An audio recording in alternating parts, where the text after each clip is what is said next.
성도님들 안녕하십니까? 네. 너무 즐거운 그 추석을 잘 보내셨는지 성도님들 얼굴에 개그림이 잘잘 흐르시는 것 같아서 너무 보기가 좋습니다.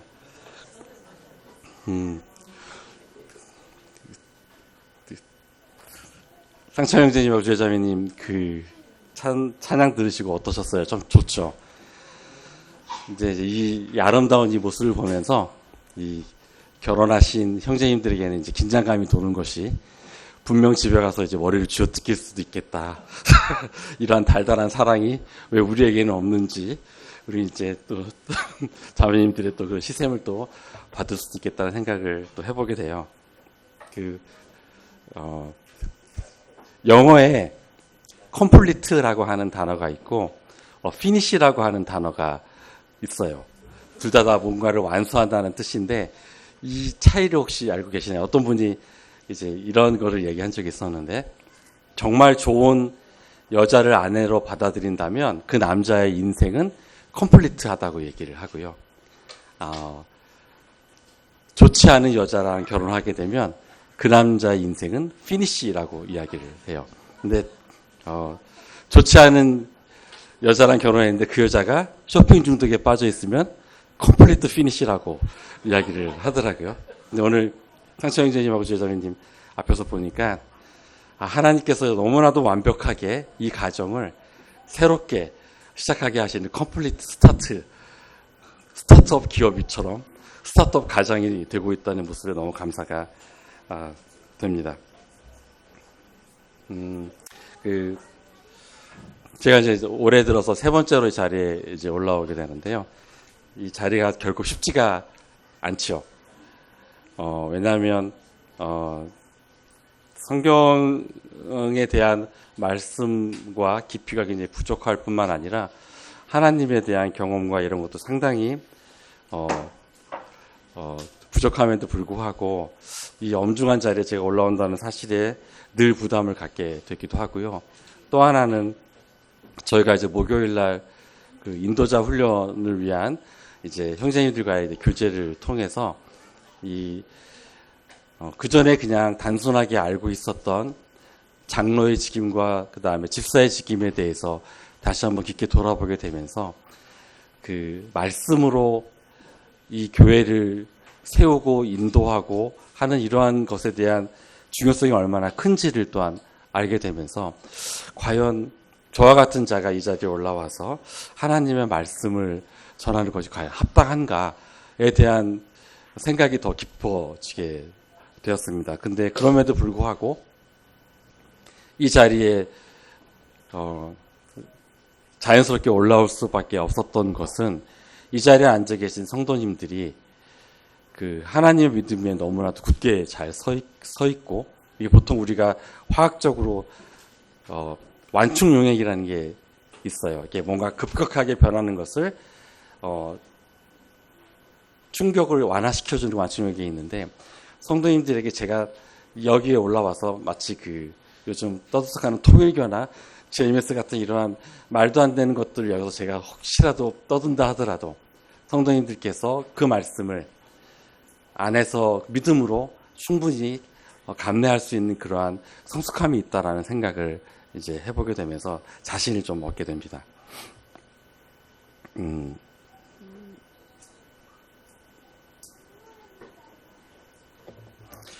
이제 오늘 함께 이제 나누고자 하는 말씀은 가끈히 행하라라는 주제를 가지고 이제 말씀을 드리려고 하는데, 이게 딱 한 번 나오는 단어예요. 성경 통틀어서 이사야서 38장에서 히스기야가 한 말이었는데, 이제 왜 이 의미를 함께 나누고자 하는지에 대한 이유는 이제 뒤에 가서 이제 설명을 드리기로 하고, 저희가 이제 근래에 교회 이전 문제로 인해서 이제 많은 이제 함께 모여서 교제를 나눴던 적이 있었잖아요. 이제 그때 이제 저는 이 상황을 통해서 그동안에 교회가 어떤 공간적인 부족함과 교제의 어떤 필요성과 이러한 것에 대한 것을 듣기는 했었지만, 이것이 얼마나 간절한지에 대해서 그 간절함이 저에게는 크게 없었던 것을 저는 깨닫게 되었던 거예요. 그러면서 이 과정에서 우리가 결과적으로 교회를 옮기게 될지 아니면 옮기 좀 더 이제 시간이 좀 걸릴지 알 수는 없지만 이러한 하나님이 세운 교회가 위치나 장소나 이런 것이 문제가 아니고 과연 이 교회를 구성하고 있는 내 자신이 이 교회 안에서 하나님이 보시기에 정말 기뻐하시는 모습으로 이 교회에 내가 서 있는가에 대한 생각을 해보게 되면서 이제 이 구약에 나와 있는 사사기의 말씀을 또한 이제 돌아보게 돼요. 잘 아시는 것처럼 사사기 이제 2장 10절에 여호와를 알지 못하며 여호와께서 이스라엘을 위하여 행하신 일도 알지 못한 이러한 세대들의 이야기가 나오잖아요.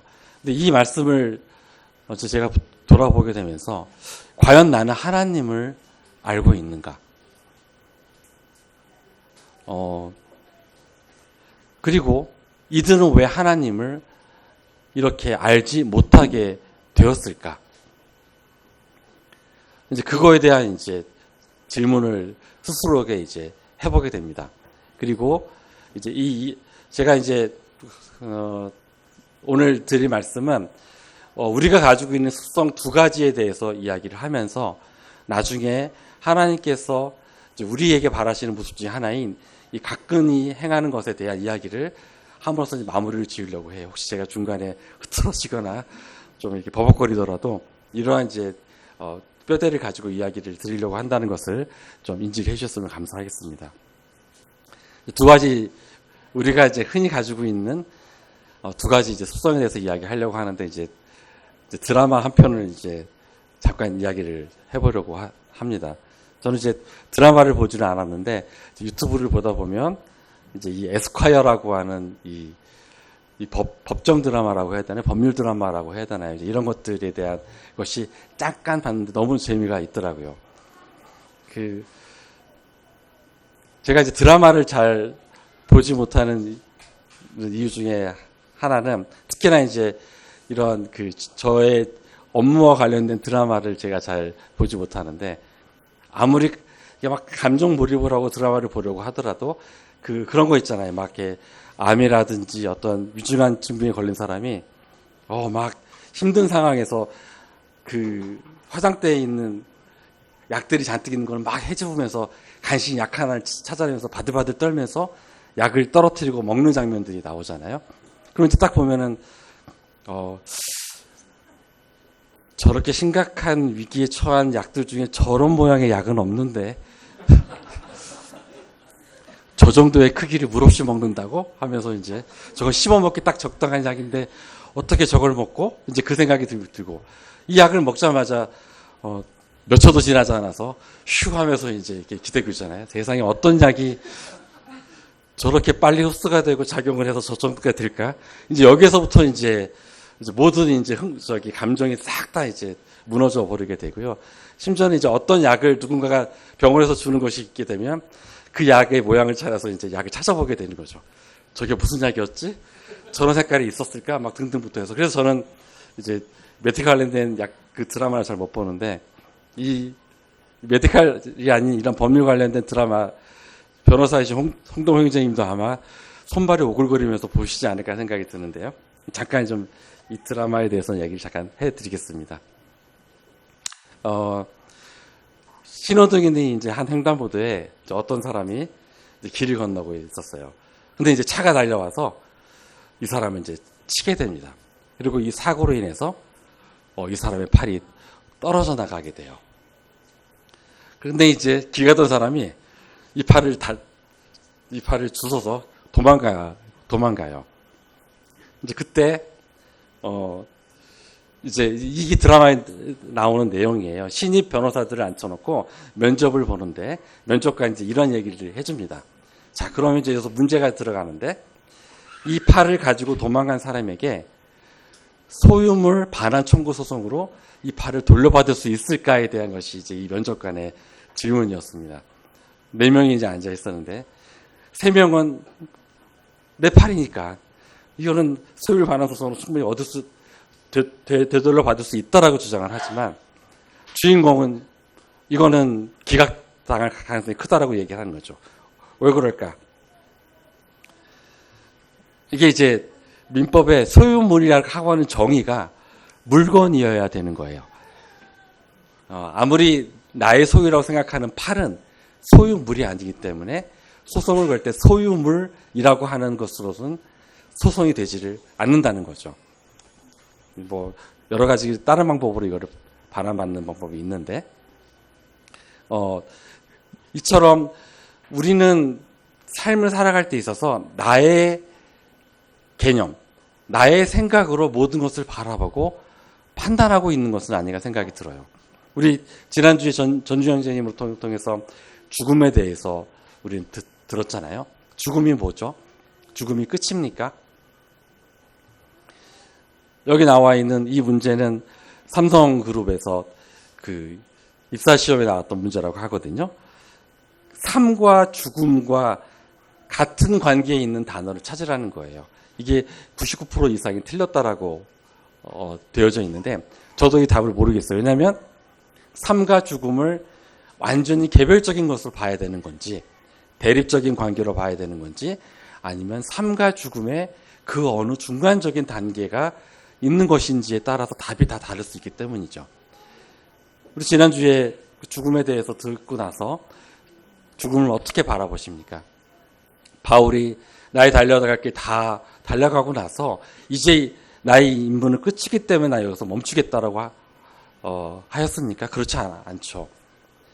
그러한 삶을 죽음을 그 순간까지도 이어가고 죽음 이후에도 그것을 계속 이어가겠다고 하는 뜻이 그 바울 사도의 그 글에 담겨져 있는 것처럼 우리의 삶에 있어서 죽음이라고 하는 건 단절도 아니고 그리고 살아있는 거에 정반대되는 것도 결코 아니고요. 하나님께 다가가는 삶의 한 과정인 거죠. 죽음이 없이는 하나님 나라에 갈 수 없기 때문에 우리가 거쳐야 될 하나의 단계인 거예요. 근데 이제 이것을 만약에 대립이라든지 다른 것으로 이해를 하게 된다면 하나님의 인도하심으로 가게 되는 그 길을 계속 거부하게 되고 삶을 붙들게 되는 우리의 모습을 바라보게 돼요. 그래서 그 신명기 이제 32장 7절에 그 옛날을 기억하라 역대 연대를 생각하라라고 되어 있거든요. 이 삶을 통해서 하나님이 이루신 일을 기억하고 하나님께서 이루어가고 있는 일을 우리가 생각하라라고 하는 거예요. 이 생각하라고 하는 이 단어는 그 비누 이 히브리어로 빈이라고 이제 이렇게 읽혀지는데 깊이 깨닫다라는 뜻을 가지고 있습니다. 이 생각하라고 하는 거는. 그리고 느헤미야 8장 8절에서도 보면 그 하나님께서 율법을 낭독하게 하시고 그다음에 그 뜻을 해석해서 백성으로 낭독을 다 깨닫게 할 때 그 깨닫게 하는 것도 이 바로 빈이라고 하는 그 의미가 들어 있어요. 그 우리 저기 기욤 형제님 둘째 따님 되신 예빈 자매님 그 빈이 어떤 빈인지는 모르겠지만 저는 이제 이거를 보게 되면서 이 빈이라고 하는 이 깊이 깨달음의 그 뜻을 기욤 형제님이 그 이름을 지을 때 생각하지 않으셨을까 저는 잠깐 생각을 좀 해보게 됐는데요. 아닌가요? 그래서 시편에 보면 이렇게 깨닫지 못하는 사람들을 멸망하는 짐승 같도다라고 이제 이야기를 합니다. 그래서 주의 말씀을 열므로 우둔한 자에게 비춰서 깨닫게 하시는 또 하나님의 은혜를 또 보게 되고요. 그 다음에 그러므로 이제는 이게 이 PPT가 원래 다음 장면이 딱 나와야 되는데 이것만 나와도 저도 항상 새롭습니다. 이게 이런 장면이 나왔네 하고 생각을 하게 돼요. 근데 우리가 이렇게 하나님을 생각하고 깨닫고 바라보지 못하게 된다면 이제 우리식으로 이제 이거를 해석을 하고 바라보게 되죠. 이스라엘 민족이 가나안 땅에 들어가기 전에 여호수아 24절 14절에서 뭐라고 말했냐면, 그러므로 이제는 여호와를 경외하며 성실과 진정으로 그를 섬길 것이라. 너희의 열조가 강 저편과 애굽에서 섬기던 신들을 제하여 버리고 여호와만 섬기라고 하셨어요. 우상을 다 제하여 버리고, 그리고 가나안 땅에 있는 모든 7가지 족속들을 다 멸하라고 분명히 하나님께서 말씀을 하셨죠. 근데 어떻게 되었나요? 사사기 1장에 보면 유다, 베냐민, 요셉, 므낫세, 에브라임, 스불론, 아셀, 납달리 다 쫓아내지 못하고 그들과 함께 거하게 되고요. 심지어 단지파는 그들에 의해서 쫓김을 당하는 이러한 굴욕까지도 당하게 되는 거예요. 이들에게는 가나안에서 농사를 짓고 살았던 이 사람들의 노동력이 사실 필요했을 거라는 생각이 들거든요. 그러다 보니 이들과 함께 거하면 많은 것이 이득이 되고 자기들의 삶에 편안함이 분명히 담보될 수 있었기 때문에 하나님께서 명하심에도 불구하고 하나님을 제대로 알지 못한 이들이 벌인 행위는 그러한 것을 제하지 못한 이들과 함께 사는 이러한 삶을 선택하게 되는 겁니다.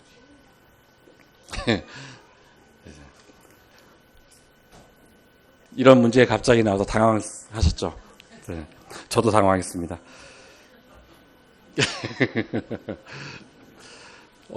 이거 실제로 성남에 있는 한 초등학교에서 나왔던 문제예요. 개미가 5마리가 있는데 개미다리는 총 몇 개인지 그 풀이 과정을 쓰시오라고 하는 게 이제 그 초등학교 저학년 문제인 것 같아 보이죠. 개미다리가 몇 개죠? 예. 예. 그래서 이제 대부분 학생들은 개미 한 마리당 다리 6개니까 이거 곱하기 5마리에 30개라고 이제 적었어요. 그랬더니 다 틀렸습니다. 그래서 너무 황당하죠. 그럼 도대체 정답이 뭐야? 정답은 5마리에다가 개미 한 마리당 다리 6개를 곱하면 30개가 되는 거죠. 무슨 차이가 있습니까? 앞뒤의 순서가 바뀐 거예요. 학부모들이 난리가 났습니다. 정신 나간 선생님이라고 교육청에다가 막 신고도 하고 난리가 났었죠. 선생님이 의도했던 것은 무엇이었을까요? 수업 시간에 분명히 아래 나와 있는 이런 식의 풀이 과정으로 학생들에게 설명을 했고요. 학생들에게 순종을 원했던 것은 아닐까라는 생각을 해보게 되는 거예요. 너네들이 선행학습으로 곱셈이나 나눗셈 이러한 것들에 대해서 빠르고 그 다음에 그거를 미리 다 알고 있다 하더라도 선생님의 권위를 인정을 하고 그 선생님의 권위에 순종하는 그런 학생들의 모습을 이 선생님은 바라지 않았을까 생각이 들어요. 우리가 단에서 하나님의 주권에 대해서 들었잖아요.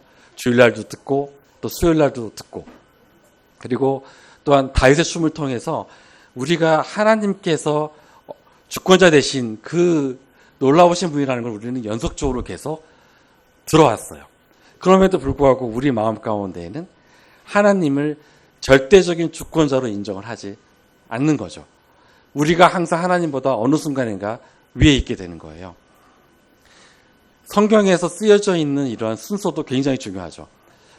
예전에 단에서 한번 전석경 선생님이 말씀을 하셨던 것처럼 그 아굴라와 브리스길라가 고린도전서에서는 그 순서도 나오다가 사도행전이나 로마서나 디모데후서에서는 브리스가 또는 브리스길라나 아굴라로 그 순서가 바뀐 거죠. 이것이 그냥 바뀐 것이 결코 아닌 거예요.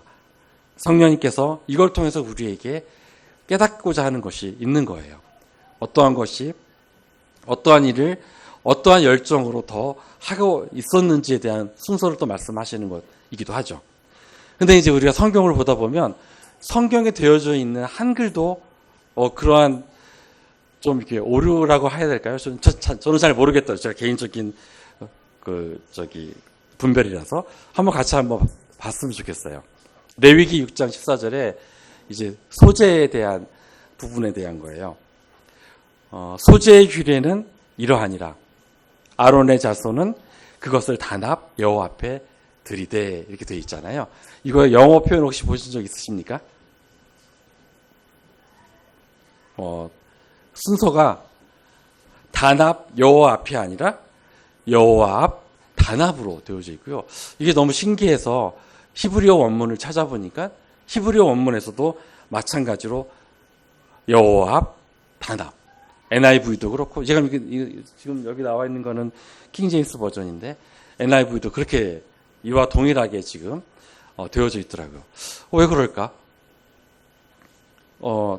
우리가 회막에 들어갈 때 눈으로도 제일 먼저 보이는 건 분명히 단일 것인 맞아요. 근데 회막이라고 하는 것, 성막이라고 하는 것은 하나님이 계신 곳이기 때문에 사실은 문을 열고 들어왔을 때 제일 먼저 보여야 되는 것은 정말 여호와 앞인 거가 맞겠다 생각이 드는 거예요. 왜 이거를 한글로 할 때 단합 여호와 앞이라고 이게 순서를 바꿨을까? 그리고 이것을 읽으면서 왜 나는 한 번 더 의심을 해보지 않았을까라는 생각을 해보게 되는 거예요. 우리가 성경을 보고 성경을 연구하고 바라보는 것은 지식을 또는 누군가에 자랑하기 위해서가 아니고 하나님의 말씀이 정말 그러한가를 되돌아봐야 되는 중요한 한 예가 될 수 있겠다는 생각이 좀 듭니다.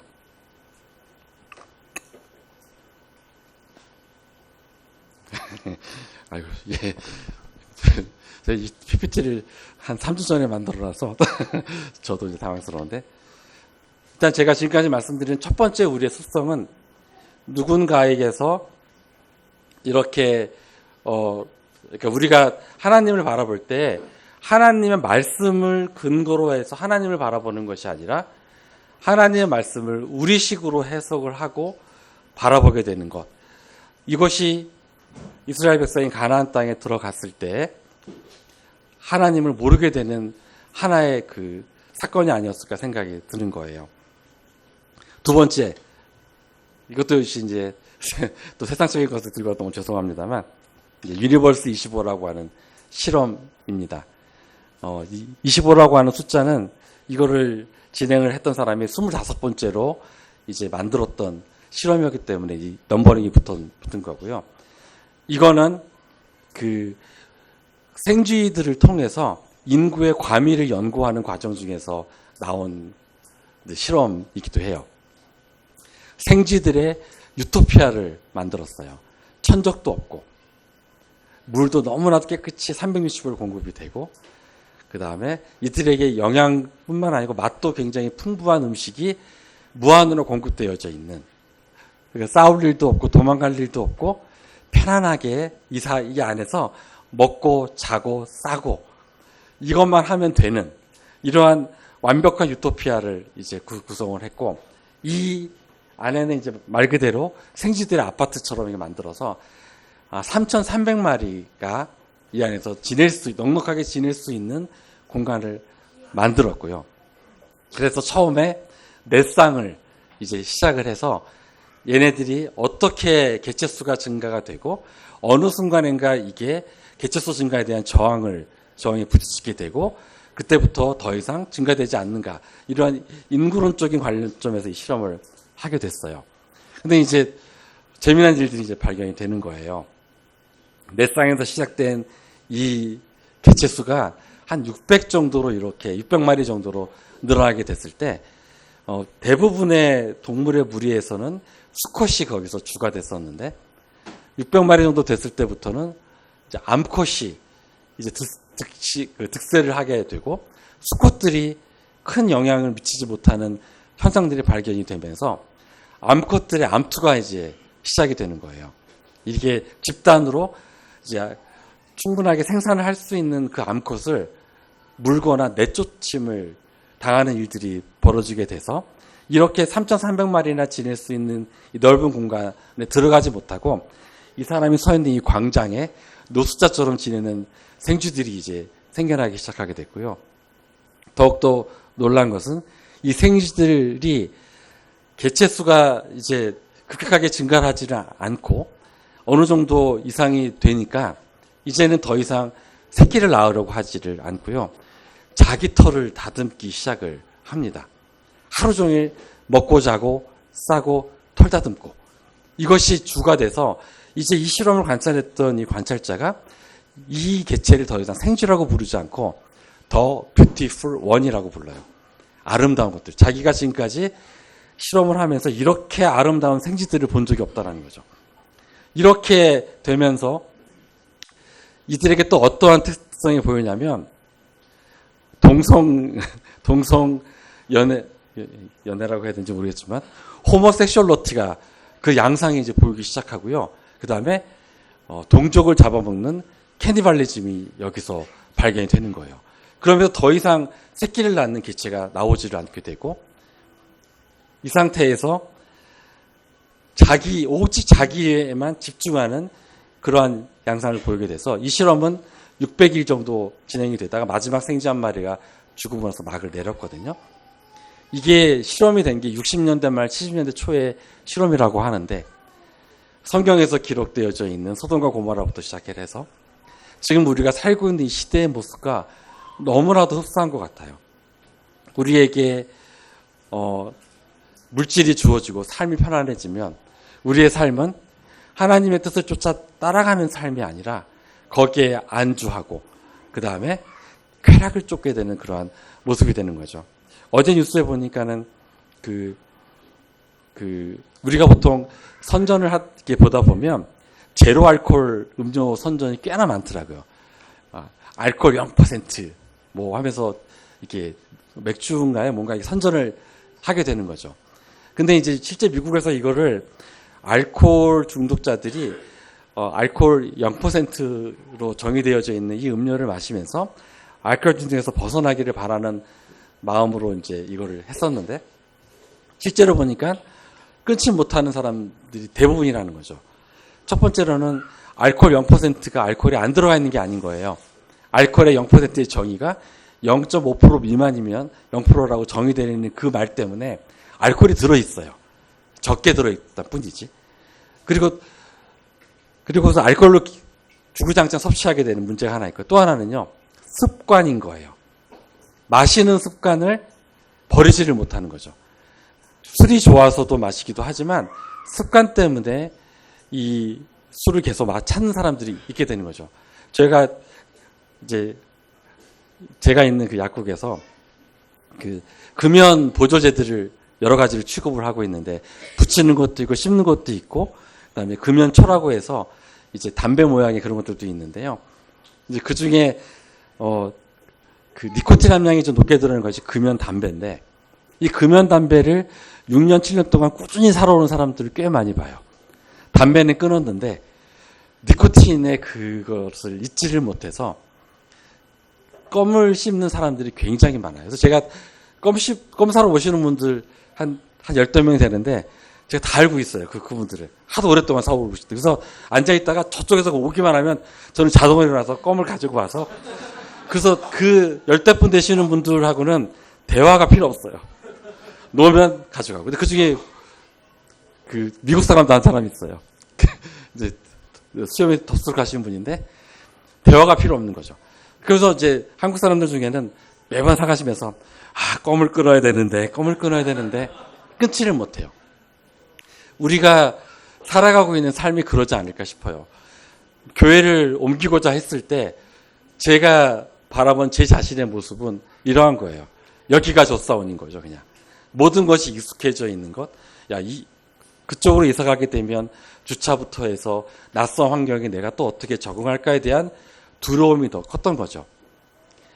광야에서 하나님을 이렇게 의지하고 다녔던 이스라엘 민족이 가나안 땅에 정말 들어갔을 때 거기에 그 편안함에 한번 맛들이고 나니 여기 나와 있는 유니버스 25와 동일한 그러한 모습들이 보이는 것이 아닐까 생각이 들게 돼요. 하나님께서 우리를 이끌어내신 것, 우리를 거룩한 백성으로 만드신 뜻, 거룩이 구별된다는 그런 의미가 있는 것처럼 하나님은 우리를 이끄시고 이스라엘 백성을 이끄셨던 그 목적은 섬기고 하나님과 교제하고 그 다음에 하나님을 끊임없이 묵상하기를 바라는 이런 마음이 아니었을까 하는 생각이 들어요. 이 세 가지는 이제 제가 그냥 넘어갈게요. 섬김은 출애굽기 3장 12절에 나와 있는 것처럼 이제 아바디의 의미고 이 섬김의 의미를 좀 더 돌아보게 되면 창세기 2장 15절에 아담을 에덴 동산에 두시고 이제 그것을 다스리고 지키게 하라고 할 때 이때도 아바드가 쓰이는데 재미난 건 이 지키게라고 하는 것과 같이 쓰이게 되는 이 샤마르와 아바드가 같이 쓰이게 되면 성전에서 하나님을 섬기는 것의 의미가 굉장히 강하다고 그러거든요. 그래서 하나님께서 그냥 아담을 에덴에 두신 것이 아니라 그 에덴에서 하나님과 함께 교제하며 하나님 섬기기 바라시는 그 마음이 이 단어 속에 들어있음을 보게 됩니다. 그래서 제사드림은 희생과 같은 것으로 자바으라는 것이고요. 절기도 마찬가지죠. 시간이 조금 많이 가서 왜 이렇게 빨리 가죠? 예. 죄송합니다. 이건 아마 많이 보셨죠? 이미 전석 경제인 김경진을 통해서 우리가 이 언약궤가 이동한 경우에 대해서 누차 많이 들었었는데, 물론 이제 언약궤는 광야에서도 있었고, 여리고하고의 그런 싸움에서도 있었고, 길갈에도 있었는데, 이제 가나안에 정착하고 나서 실로에서도 시작이 되잖아요. 보면 이제 거기서부터 이렇게 해서 지난번에 김경진처럼 그 다윗의 춤에서 들었던 것처럼 예루살렘으로 들어왔을 때 다윗의 모습을 또 생생하게 또 기억을 하고 계실 거예요. 자, 근데 실로가 어디에 있죠? 실로의 위치가 12지파가 이렇게 땅을 분배하고 있었는데 실로의 위치는 어디에 있을까요? 예, 에브라임 땅에 실로가 이제 존재를 하죠. 우리 전석 형제님이 그 교회 단톡방에다가 유튜브 영상, 제사 관련된 유튜브 영상 한번 올리셨던 거 선생님도 기억하실 거예요. 이중이라고 하는 목사님이 그 실제로 자기가 이 당시에 이 제사를 이렇게 재현하면서 가축을 죽여보는 그런 것에 대한 이야기를 통해서 그냥 단순하게 동물 잡아서 드렸던 제사구나라고 했던 생각이 그 유튜브를 통해서 이 과정들이 너무나도 어렵고 힘들었구나라는 걸 또 보게 되고, 심지어는 이러한 제물을 드릴 때 능숙하게 했던 제사장들이라고 좀 생각을 했었는데 그게 아닌 제사를 드리고자 하는 사람들이 이 모든 과정을 담당했다는 것도 우리도 보게 되잖아요. 거기에 나와 있는 것들 보면 회막이 있는 바로 이 실로에 제사를 드리러 오게 될 때 근처에 있는 그 지파들은 큰 어려움이 없었겠지만 저 위에 있는 아셀 지파, 납달리 지파, 그리고 요단강 동편에 있는 므낫세 반지파나 이런 데에서는 제물을 이끌고 실로까지 오기까지의 그 여정이 녹록지 않았을 거라는 생각이 들죠. 수십 킬로 이상 떨어진 곳에 그 가축을 데리고 오는 것 자체도 어려움이 있을 뿐만 아니라 데리고 오는 과정 중에 드려야 될 제물은 흠없고 점없는 온전한 것이어야 되기 때문에 혹시라도 상하게 되면 다시 가서 가져야 된다는 거죠.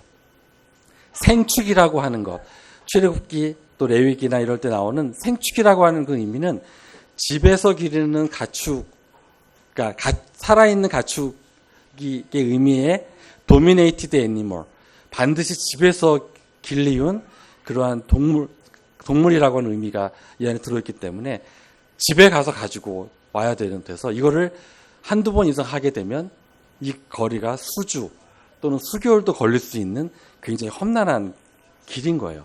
굉장히 불편한 길이죠. 또 하나, 청년들 지난번에 민수기 통독하셨는데 민수기 16장에 지켜야 될 세 가지 절기에 대해서 말씀하셨는데 수요집회 김윤현님도 몇 번이나 말씀을 하셨고, 세 가지 절기가 뭐죠? 6월절, 그 다음에 77절, 그 다음에 초막절, 이 세 가지 절기잖아요. 그런데 이 세 가지 절기도 역시 마찬가지로 절기를 위해서 다들 모이는데, 근데 이 세 가지 절기에는 세 가지 절기만 있는 게 아니라 함께 붙어 있잖아요. 예를 들어서 만약에 6월절은 6월절 다음 날부터 일주일 동안은 무교절이 돼 있고요. 그리고 그 안에 있는 안식일 다음 날이 초실절이 이제 이때 뭉탱이로 이렇게 되어져 있죠. 77절은요, 오순절이라기도 하고, 미래 수확을, 첫 수확을 드렸던, 우리가 보통 맥추절이라고도 하잖아요. 그 다음에 7월 15일 날 있게 되는 이러한 그 초막절은요. 7월 1일 날 그 유대력으로서는 그때가 새해 시작이니까 나팔절이 7월 1일 날 있었고 7월 10일 날 속죄일이 있었고 그 다음에 7월 15일 날이 초막절 또는 그 광야에서의 그런 장막 생활을 기념하는 장막절이라기도 하고요. 그 다음에 농사 지었던 거를 창고에다 드리는 수장절이기도 하고 그러다 보면 이 절기들을 가만히 생각을 해보면 3번밖에 안 되는 절기처럼 보이지만 이 3번의 절기에 여러 절기들이 같이 붙어 있고 더 중요한 거는 이 절기가 농사와 굉장히 밀접하게 연계되어 있다는 거예요. 이 말은 제일 바쁠 때라는 거예요. 제일 바쁘고 경제적으로 이때 제대로 하지 않으면 1년 동안에 굶을 수 있는 그러한 상황이 될 수도 있는 이러한 바쁜 절기에 이 수십 킬로 되는 거리를 다시 와서 여기서 모여서 절기를 지켜야 되는 것. 이게 과연 쉬운 일이었을까? 우리가 모이게 힘쓰라고 계속 이야기를 하잖아요. 근데 우리라고 하기도 좀 그렇고 제 자신도 보면 당장 수요일 날 오기가 굉장히 어려워하고 있잖아요. 너무나도 당연한 거고 하나님께서 기뻐하실 일임에도 불구하고 생계라고 하는 이유로 이와 같은 동일한 일들을 하게 된 거죠. 이것이 반복이 되면 하나님을 정말 알지 못하고 우리가 지금 처한 모든 것에 만족해하면서 이제 세상 속에 묻혀 살아가고 있으면서 구별되지 못하는 그런 삶을 살아가고 있는 것이 아닐까 하는 생각을 해보게 됩니다. 때문에 하나님께서는 여호와의 부를 꼭 말씀을 하시죠. 여호와는 하나님으로부터 온 불인 거예요. 언약궤가 있는 지성소로부터 하늘로부터 내려온 불이 아니라 언약궤가 있던 지성소로부터 단으로 하나님께서 직접 보내신 여호와의 불. 세상을 삼켜버리라는 이 불. 세상의 유혹과 나의 앞에 당장의 어떠함이 아닌 하나님의 것으로 하나님의 말씀으로 이 모든 것을 삼켜버리라고 하는 엄중한 하나님의 말씀이 이 안에 들어있고 이거는 새로 시작된 불이기도 하면서 결코 꺼지지 않아야 되는 불인 것이죠. 근데 이러한 불 앞에서 나답과 아비후라고 하는 사람들처럼 그 레위의 지파이기도 하고 아론의 아들이기도 했던 나답과 아비후 잘 아시잖아요. 나답과 아비후가 죽임을 당했어요. 하나님으로부터. 왜 그랬을까요? 하나님께서 명하신 불을 가지고 오지 않았던 것도 있고요. 총 4가지 이제 이유가 있습니다. 아까 말씀드린 다른 불, 그리고 그 불로 명령하시지 않는 그 불로 분향을 드렸던 죄를 범했던 거고요. 그 다음에 아론이 해야 될 일을 자기들이 제사장이 됐다고 해서 월권을 했던 것이 있고요. 그 다음에 레위기 10장 8절에서 9절을 보게 되면 이제 이 나답과 아비후의 사건 이후에 나와 있는 그 성경 말씀인데 이러한 그 술에 취해서 그러니까 술에 취하지 말 것을 이야기하면서 이걸 통해서 죽음을 면하라고 하는 말이 나오게 됩니다. 이걸 통해서 어쩌면 나답과 아비후가 그 막 하나님의 그 성소 안에 들어갈 때 혹시라도 이러한 것을 범하지 않았을까라는 또 분별도 해보게 됩니다.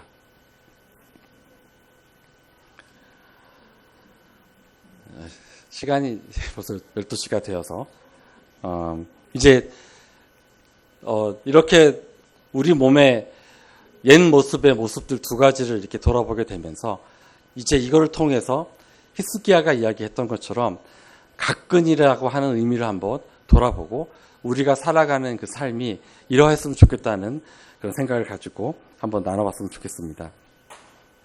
이 한자로 각이라고 하는 것이 삼가다라고 하는 뜻이고 그는 부지런하다라는 거죠.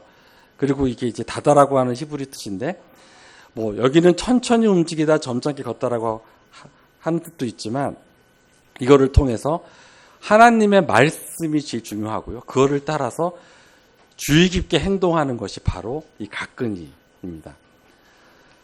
그러므로 여호수아 23장 11절에 나와 있는 말씀처럼 스스로 조심하고 하나님 여호와를 사랑하라고 하는 이것이 바로 가끈이라는 거죠. 성도님들은 어떻게 생각을 하고 계십니까? 본인을 돌아보셨을 때 이 말씀에 합당한 삶을 살아가고 계시나요? 우리 잠실교회는 어떨까요? 이러한 말씀에 합당한 그러한 모임이라고 생각을 하십니까?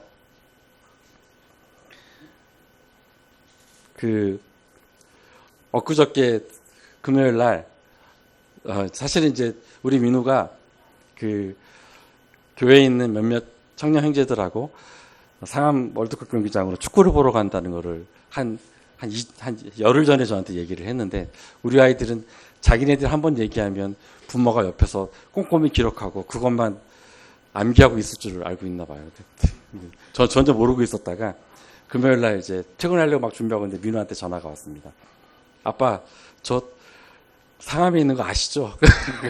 좀 깜짝 놀랐죠. 그러고 나서 기억을 되살려 보니까 축구 보러 간다는 거를 이제 받게 돼. 그날 비가 좀 많이 오는 날이기도 하고, 생각을 해보니까 사람도 굉장히 많고, 아이가 혼자 오기가 쉽지 않겠다 생각이 들어서 제가 이제 딱 그 내비를 찍어보니까 집으로 가나 상암으로 가나 걸린 시간이 똑같더라고요. 그래서 이제 상암을 가게 돼서 거기서 이제 민우하고 또 함께 있던 현호 형제를 함께 태우고, 제가 이제 처음으로 갔던 곳이라서 제가 좀 길이 낯설어서 현우 형제가 중간에 좀 내려달라고 했었는데 제가 어디다 내려줘야 될지를 몰라서 현우 형제 집까지 가게 됐어요.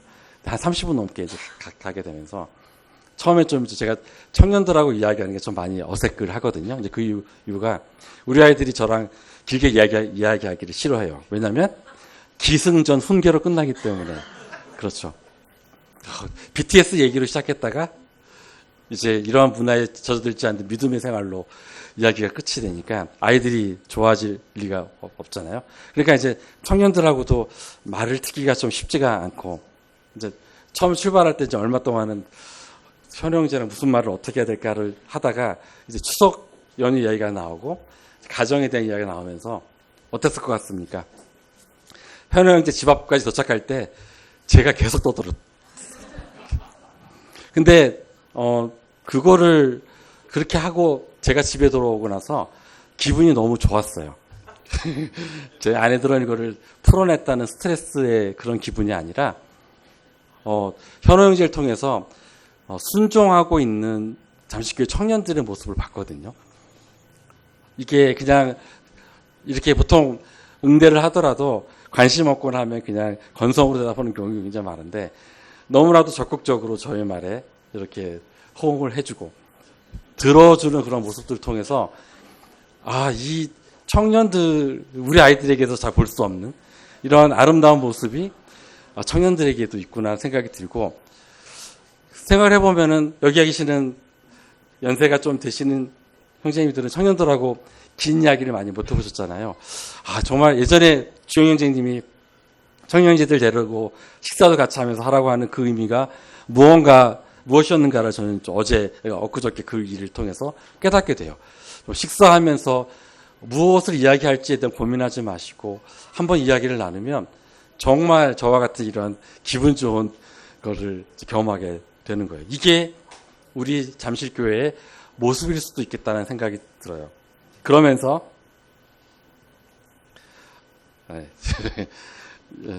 이게 제가 추석 전에 있던 금요일 날 이렇게 교회 잠깐 들 일이 있어서 왔다가 이제 한동안 여기 지금 서 있었거든요. 이게 이제 성도님들 이제 예배당에 들어오실 때는 이런 모습이 아니잖아요. 다들 막 신발 갈아치고 정신없이 하는데 너무 이쁜 거예요, 이 모습이. 근데 이 모습을 청년들이 보통은 토요일 날 이제 청년회 끝나고 나서 이러한 모습으로 만들어 놓고 가는데, 추석 때에는 추석 전에는 우리 상철형제님 결혼식이 있어서 토요일 날 다들 내려가는 바람에 수요일 날 이렇게 만들어 놨던 것 같아요. 제가 금요일 날 가서 딱 보고서는 이제 너무나도 이제 저는 마음이 정말 좋았거든요. 이게 이거를 좀 보면서 그 김경영 선생님이 청년들을 바라보는 그 시선은 아빠의 얼굴인 거예요. 아빠의 미소, 아빠의 얼굴.